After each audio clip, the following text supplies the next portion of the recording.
नमस्कार दोस्तों। अगर आप किसी ऐसे एग्जाम की तैयारी कर रहे हो जिसमें आपका जीके आता है, तो ये वीडियो आपका जीके मजबूत करने वाला है।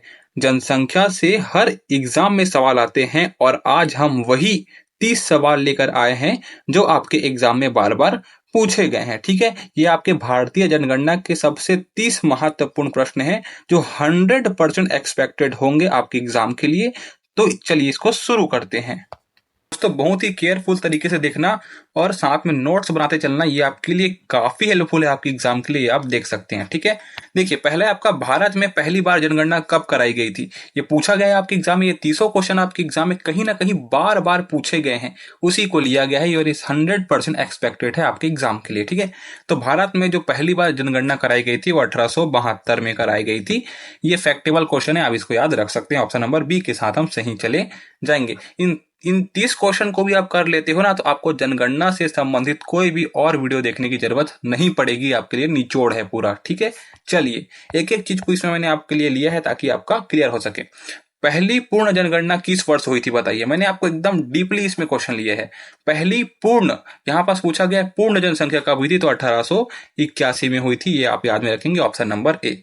ठीक है, अगर आप इस 30 क्वेश्चन को आपकी कॉपी में लिख के भी रख लेते हैं ना, 30 के क्वेश्चन और 30 का आंसर, तो भी आप इसको डेली एक बार देख लोगे, 5 दिन में आपको याद हो जाएगा। उसके बाद 100% इनमें से 5 नंबर के क्वेश्चन आपके लिए पक्के हो जाएंगे, ये मेरी गारंटी है आपको। ठीक है, क्योंकि ये क्वेश्चन आपके जो एग्जाम में बार बार पूछे गए हैं वहीं से इसको उठाया गया है। ठीक है ना, चलिए अगले आपका भारत में जनगणना कितने वर्षों के अंतराल पे होती है, तो ये आप में से सबको पता है कि ये 10 वर्षों के अंतराल में भारत में जनगणना होती है। ऑप्शन नंबर बी के साथ हम सही चले जाएंगे। ठीक है, देखिए अगला क्वेश्चन क्या पूछा है कि 2011 में भारत की कुल जनसंख्या क्या थी। ये सबको पता होगा आई थिंक कि ये 1.21 अरब थी। कितनी थी आपकी? 1.21 अरब। ऑप्शन नंबर बी के साथ हम सही चले जाएंगे। 2011 में कितनी थी हमारी जनसंख्या, तो 1.21 थी। ठीक है, मैं पूरा निचोड़ लाया हूं आपके एग्जाम में जो पूछे जाते हैं प्रश्न जनगणना से संबंधित। ठीक है ना, तो पूरा देखना वीडियो को। मैं बता रहा हूँ 5-10 मिनट की वीडियो है, पूरा देख लोगे तो आपको पूरा टॉपिक क्लियर हो जाएगा ये। ठीक है, जनगणना कराने वाली संस्था कौन सी है पूछा जाता है, तो ये है आपकी सीएसओ जो की है वो क्या कराती है, जनगणना कराती है। एक सेकेंड, ये नहीं है आपकी, ये आपका है भारत के रजिस्ट्रार जनरल, ये कराते हैं आपकी। ये नहीं है ना, याद रखेंगे, कोई दूसरा है भाई। मैं यहाँ पास गलत बोल रहा हूँ। क्या होगा यहाँ पास कि जनगणना कराने वाली संस्था कौन है आपकी? ऑप्शन नंबर सी के साथ हम सही चले जाएंगे। भारत के रजिस्ट्रार जनरल जो कि है क्या कराते हैं, जनगणना कराते हैं। ठीक है, चलिए अगला क्वेश्चन आपका, जनगणना किस मंत्रालय के अंतर्गत आती है। तो भाई जनगणना किस मंत्रालय के अंतर्गत आती है, तो आती है आपकी गृह मंत्रालय के अंतर्गत आती है। याद में रखेंगे, ऑप्शन नंबर बी। ये सभी अगर फैक्टेबल क्वेश्चन को आप डेली 5 दिन तक भी पढ़ लेते हो तो आपको जनगणना से संबंधित कोई और चीजें देखने की जरूरत नहीं पड़ेगी, क्योंकि ये पूरा निचोड़ है आपके लिए। ठीक है, चलो अब बताइए किस राज्य की जनगणना सबसे अधिक है। 100 बार पूछा गया आपके एग्जाम में, ये मैं पहले बता रहा हूं आपको। कहाँ है भाई सबसे अधिक जनगणना? कहाँ है आपकी? तो ये हो गया आपके उत्तर प्रदेश में, यूपी में। याद में रखेंगे। ठीक है, ऑप्शन नंबर सी के साथ हम सही चले जाएंगे। ठीक है ना दोस्तों, अगर आप इस वीडियो को 1 से 2 से 3 बार भी देख लेते हो ना, फिर भी आपको याद हो जाएगा। उसके बाद आपको कोई समस्या नहीं है। और आपको पता होना चाहिए कि अगर आप किसी ऐसे एग्जाम की तैयारी करें जिसमें जीके जीएस आता है, एसएससी सीजीएल जो भी हो, आपके रेलवे के लिए हो, तो इसमें से संबंधित, जनगणना से संबंधित 5 नंबर के प्रश्न पूछ लिए जाते हैं। तो आपका जनगणना से संबंधित टॉपिक क्लियर होना चाहिए। ठीक है भाई, चलो तो इसी के लिए मैंने आपके लिए वीडियो लाया है। किस राज्य की जनगणना सबसे कम है? सबसे ज्यादा बोलेंगे तो यूपी बोल देंगे, अब सबसे कम है बोलेंगे तो बोल देंगे हम सिक्किम की। ऑप्शन नंबर बी के साथ हम सही चले जाएंगे। क्लियर है, सबसे ज्यादा बोलेंगे तो क्या बोलेंगे, यूपी। सबसे कम बोलेंगे तो क्या बोलेंगे, सिक्किम। ये आपको मैं यही याद करवा दूंगा कुछ चीजें को। ठीक है, लेकिन कुछ चीजें बचती है, उसको आप फैक्ट संबंधी याद कर सकते हैं। ठीक है, चलो अगला बताइए भाई, 2011 में भारत का लिंगानुपात क्या था भाई? भारत का लिंगानुपात 100 बार पूछा होगा क्वेश्चन, और याद रखेंगे 943 है। मैं गारंटी दे रहा हूं आपको, इस वीडियो को देखने के बाद आपको कहीं और जाने की जरूरत नहीं पड़ेगी। आप एग्जाम देके आओगे इस वीडियो को देखने के बाद भी, तो भी आपके जनगणना से संबंधित कोई भी प्रश्न नहीं छूटेंगे। क्लियर है, ऑप्शन नंबर सी, क्योंकि ये पूरा वीडियो निचोड़ है आपका। चलिए इन 30 वीडियो में मैंने कितने चीजें कवर की है आपको नहीं पता। ठीक है, भारत सबसे ज्यादा लिंगानुपात किस राज्य में था? किसमें है भाई लिंगानुपात? मतलब इसमें रहता है प्रति महिला पर पुरुष की संख्या कितनी है, ये पूछता है आपका। तो कितनी है भाई, किसमें ज्यादा है? आपके केरल में है। सबसे ज्यादा कहाँ है? केरल में है, याद रखेंगे। सबसे ज्यादा साक्षरता दर भी कहाँ है बोलेंगे? तो केरल में बोलेंगे। समझ में आई बात? चलिए, आई थिंक आपको समझ में आ रही है ना? ठीक है, चलिए। भारत की औसत साक्षरता दर 2011 में क्या थी? तो कितनी थी भाई? कितनी थी बताइए? तो कितनी थी? 74.04% थी। याद रखेंगे, ऑप्शन नंबर बी के साथ हम 100% सही चले जाएंगे। ये आपके आप जो भी एग्जाम की तैयारी कर रहे हो, रेलवे ग्रुप डी की करो, एसएससी करो, फिर ऐसे कोई एग्जाम की तैयारी करो जिसमें जीके जीएस आता है, उठा के देखो प्रीवियस ईयर क्वेश्चन को 100% मैच करेगा ये क्वेश्चन आपके एग्जाम में।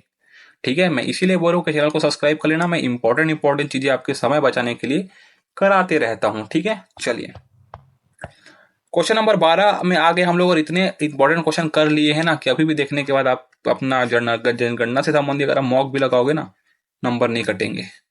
2011 में पुरुष साक्षरता दर कितनी थी? पूछा जाता है, 100 बार पूछा गया होगा आपके एग्जाम में।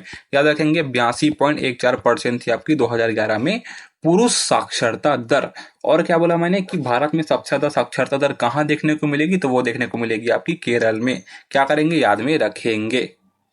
क्लियर है आई थिंक मेरे हिसाब से। चलिए, 2011 में महिला साक्षरता दर कितनी थी? कितनी थी? तो यही आपकी थी ऑप्शन नंबर बी, 65.46%। ठीक है, महिला की बात करेंगे तो 65.46%। ठीक है, चलो अब बताइए भाई, इसमें जनगणना 2011 में कितने लोग शहरी क्षेत्र में निवास करते थे? ये बताइए। ये आपको कोई यूट्यूबर नहीं कराएगा कि ऐसे क्वेश्चन पूछे जाते हैं करके, लेकिन ये पूछे जाते हैं। तो 2011 के जनगणना में कितने लोग शहरी क्षेत्र में निवास करते थे? तो ये हो जाएगा आपका क्या? Option number A, 31.16%, 31.16%। क्या हो जाएगा? ऑप्शन नंबर ए के साथ हम सही चले जाएंगे। ठीक है, चलो अगला क्वेश्चन बताइए। जनगणना 2011 के अनुसार ग्रामीण जनसंख्या का प्रतिशत क्या था? क्या था भाई? ग्रामीण का प्रतिशत क्या था जनसंख्या का? तो वो कितना था? कितना था बताइएगा। तो आप रखेंगे 68%, 68.84%। क्या था आपका? क्या था आपका? 68.84%, ऑप्शन नंबर सी। ठीक है, चलो अब बताइए मुझे, जो जनगणना 2011 के अनुसार जनसंख्या वृद्धि दर कितनी थी? देखिए, अगर आपका ये टॉपिक पहले से क्लियर हो चुका है तो आप इसको एज अ मॉक टेस्ट भी ले सकते हो। बहुत अच्छी आपकी तैयारी होगी। ठीक है, जीके मजबूत करने के लिए इस चैनल पे जुड़े रहना, मैं पहले बोल रहा हूँ। ठीक है, तो जनगणना 2011 के अनुसार जनसंख्या वृद्धि दर कितनी थी? तो वो थी आपकी कितनी? कितनी थी आपकी? 17.64%, ऑप्शन नंबर बी के साथ हम सही चले जाएंगे। क्लियर है? चलो अगला क्वेश्चन बताओ। सबसे अधिक जनसंख्या वृद्धि दर किस राज्य में है? तो वो किस में है आपका? याद रखेंगे मेघालय में। याद रखेंगे कहाँ है आपके? मेघालय में। मेघालय में सबसे अधिक जनसंख्या वृद्धि दर है। ठीक है, चलो अगला क्वेश्चन बताइए भाई, क्या होगा? सबसे कम जनसंख्या वृद्धि दर किस राज्य में? सबसे अधिक में मैंने क्या बोला? मेघालय बोला। ठीक है, सबसे कम बोलेंगे तो सबसे कम में आएगा आपका नागालैंड में। ठीक है, दोनों आपके एक ही जो क्षेत्र के हैं, क्या बोलना चाहिए, मेघालय और नागालैंड। अगर मैं बोलूँ जनसंख्या वृद्धि दर किस में ज्यादा है करके, तो इसमें मेघालय में। सबसे कम बोलेंगे किस में है? नागालैंड में। ठीक है, ऑप्शन नंबर सी के साथ हम सही चले जाएंगे। चलिए, इस वीडियो को देखने के बाद आप अपने जो भी मॉक लगाते हो लगा के देखना। वीडियो अगर आप देखने के बाद मॉक लगाओगे 100% आपका क्वेश्चन बनेगा और यहीं से प्रश्न पूछे जाएंगे। 2011 जनगणना में पहली बार किस चीज की जनगणना की गई थी? किसकी की गई थी बताइए? पहली बार किसकी जनगणना की गई थी? तो वो की गई थी आपकी, पहली बार किस चीज की जनगणना की गई थी? तो ये की गई थी आपकी ऑप्शन नंबर सी, ट्रांसजेंडरों की जनगणना की गई थी। क्लियर है यहाँ पास? क्लियर है कि नहीं बताइए। चलिए अगला, चलो अगला है आपका, भारत की जनसंख्या में विश्व में स्थान 2011 की जनगणना के अनुसार क्या स्थान था? 2011 की जनगणना के अनुसार क्या था? तो क्या था? दूसरा था। पहला क्या था आपका? चीन था, है ना? पहला चीन था, दूसरा क्या था? भारत था। इस बार आई थिंक ये भारत पहला चले जाएगा। 2000 जब हमें 21 की जनगणना देखने को मिलेगी या फिर 31 को जनगणना देखने को मिलेगी तो। ठीक है, तो ऑप्शन नंबर बी के साथ हम सही चले। अगला प्रश्न है भाई, यहां तक क्वेश्चन कर लिया ना, मैं गारंटी बता रहा हूँ आपका जनसंख्या संबंधी जो आपका जो नॉलेज है वो मजबूत होगा। ठीक है, देख लेना आप।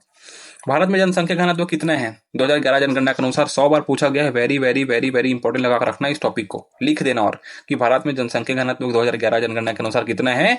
332 है। ठीक है, कितना है आपका? 332 है। चलो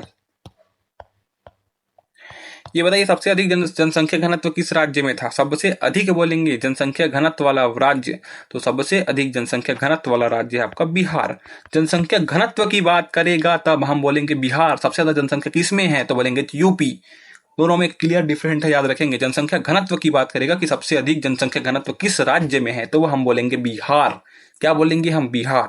ऑप्शन नंबर बी के साथ हम सही चले जाएंगे।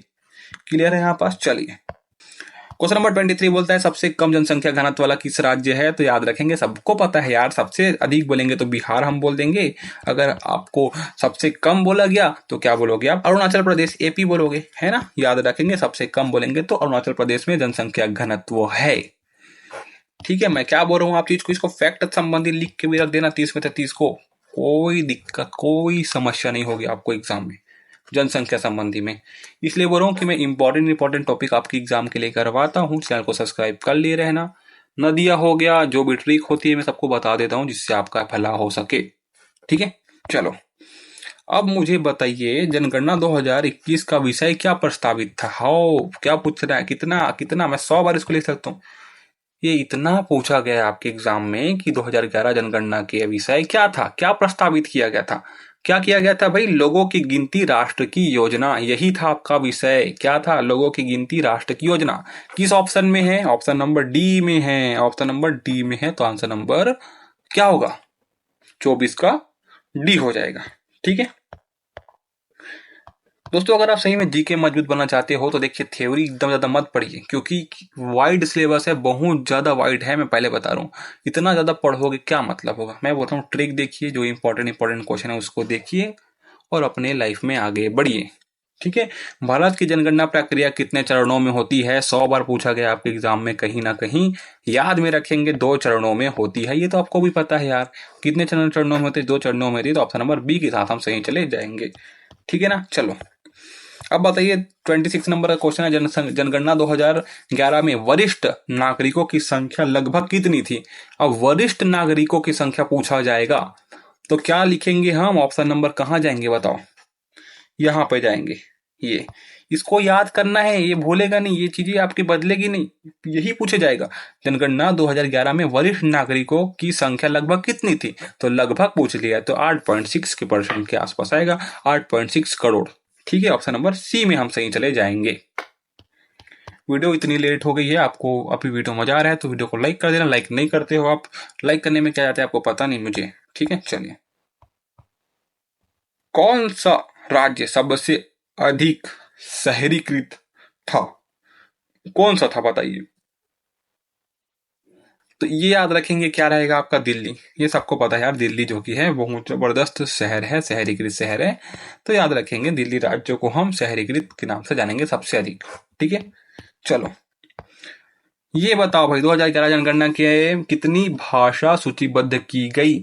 इंपॉर्टेंट है, पूछा जाता है कि कितनी भाषा सूचीबद्ध की गई 2011 जनगणना में। तो कितनी की गई थी? कितनी की गई थी? 122 की गई थी, याद में रखेंगे। 122 की गई थी, याद में रखेंगे। ऑप्शन नंबर ए के साथ हम 100% जाएंगे बेफिक्र होके। ठीक है कि नहीं? चलिए मैं बोल रहा हूं ना, अगर आप इसको नोट्स नहीं बना रहे हो, 2 बार वीडियो देख लेना, 3 बार देख लेना, 4 बार देख लेना, पूरी चीजें क्लियर हो जाएगी और यहीं से प्रश्न छपेंगे। जनगणना के आंकड़ों का उपयोग किसमें नहीं होता है? योजना बनाने में, सरकारी नीतियों में, जनरल चुनाव में, सरकारी फंड के आवंटन में। तो भाई जनरल चुनाव में नहीं होगा भाई, जनगणना के आंकड़ों का उपयोग किसमें नहीं होगा? तो जनरल चुनाव में नहीं होगा। बाकी सरकारी योजना बनाती है, सरकार उसी चीज से तो योजना बनाएगी, सरकारी नीतियां भी उसी चीज से बनाई जाएगी और सरकारी फंड का आवंटन भी उसी चीज से किया जाएगा। लेकिन जनरल चुनाव में ये चीजें नहीं होती, क्योंकि चुनाव अपने अपने क्षेत्र में होती है, तो उससे हमें क्या मतलब मिलेगा उससे? तो ऑप्शन नंबर सी। क्लियर है? यहां तक सबको समझ में आ रहा है कि नहीं? ये आज का लास्ट क्वेश्चन है भाई, इसको आप बताओगे या मैं बताऊंगा, ये बताइए मुझे। 2011 की जनगणना में कुल अनुसूचित जनजातियों की, सॉरी एक सेकंड, सॉरी ना, अनुसूचित जाति है, याद रखेंगे इसको, अनुसूचित जातियों की संख्या क्या थी?